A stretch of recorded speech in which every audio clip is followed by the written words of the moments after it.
Hello everyone, Victor here. In this video, I'll be guiding you throughout how to fully learn to draw the human body and what are the steps to learn figure drawing. There are timestamps for specific parts of the steps to learn figure drawing, but I recommend that you watch throughout the entire video to get a better hold of this concept.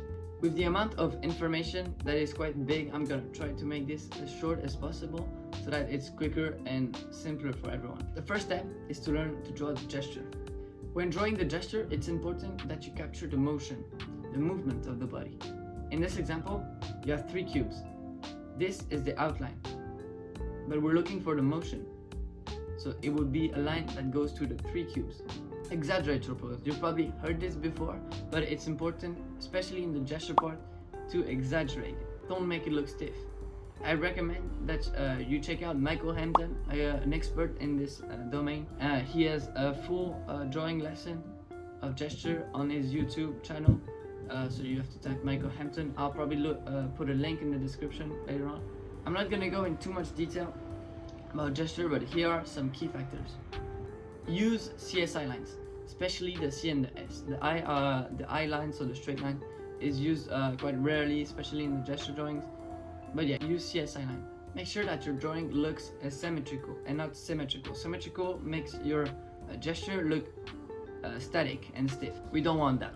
So yeah, make sure it looks symmetrical. Finally, we have the line of action. The line of action is very important because it goes throughout the entire body, so it really dictates the movement in one line of the entire body. So really try to observe first and then draw the line of action. It's one important line that will basically determine your drawing. Next up is the structure. For the structure, it's all about simplifying the complex shapes of the human body in simple 3D shapes using boxes, cylinders, and sometimes spheres. For this, you would need some basic perspective knowledge, because what you need is to draw the boxes or cylinders in any angle from your imagination. A great exercise to practice this is to draw images of animals to simplify the shapes and to draw 3D shapes.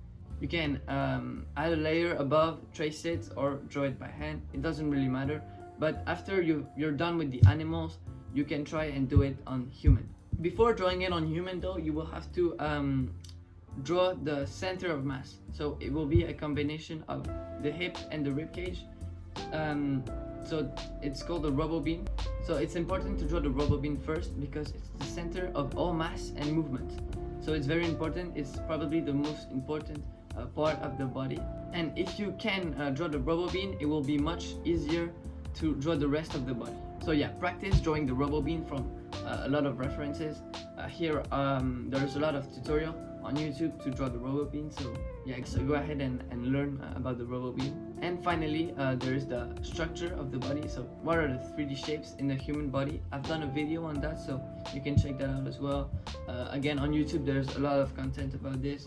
So yeah, and very important, before drawing the 3D shapes, it's very important to draw the gesture first. So always the gesture, always start with the gesture and then go on to add structure to the gesture. Then we have the landmarks. The landmarks are important because they can dictate if you have good proportions or not. They're the bony parts in the body. So here is a photo. All the red parts are the landmarks. You can pose if you want, but you usually use landmarks after you've established the 3D shapes to see if you have the right proportions. Next subject would be the proportion. The proportion, there are many different systems of proportion. In this video, I'll only talk about the 3 main ones. So we are gonna start with Loomis method. Here is a picture of it. Basically, the head is counted as 1 unit, and based on this unit, you can measure the entire bodies. Then we have my favorite one, which is Hale's method. Hale's method is more based for artists because 1 unit is the sphere in the head. So the head can be simplified with 1 sphere and 1 box. And what Hale does is that he uses the sphere of the head as 1 unit, and then you can see that it's much easier because the length of the humerus, for example, is counted as 1 unit. So the unit really fit in the parts of the body. And then finally we have Rich's method, which I'm not gonna go in too much detail, but essentially it's similar to Loomis method. 10. To finish this video, we have the muscles. The muscles are important. They're added after the structure, after the proportions are right. So it's really to finish the drawing.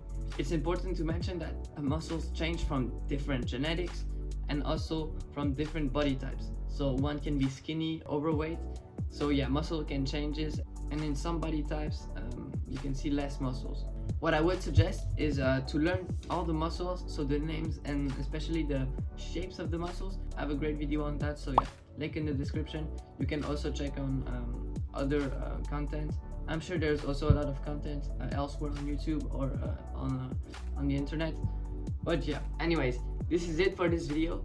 With all these steps mentioned, in this video, you have all the skills necessary to draw the human body yourself. After this, it's all about practicing yourself. Anyway, if you like this video, please consider subscribing to my channel. It helps the algorithm and the growth of my channel.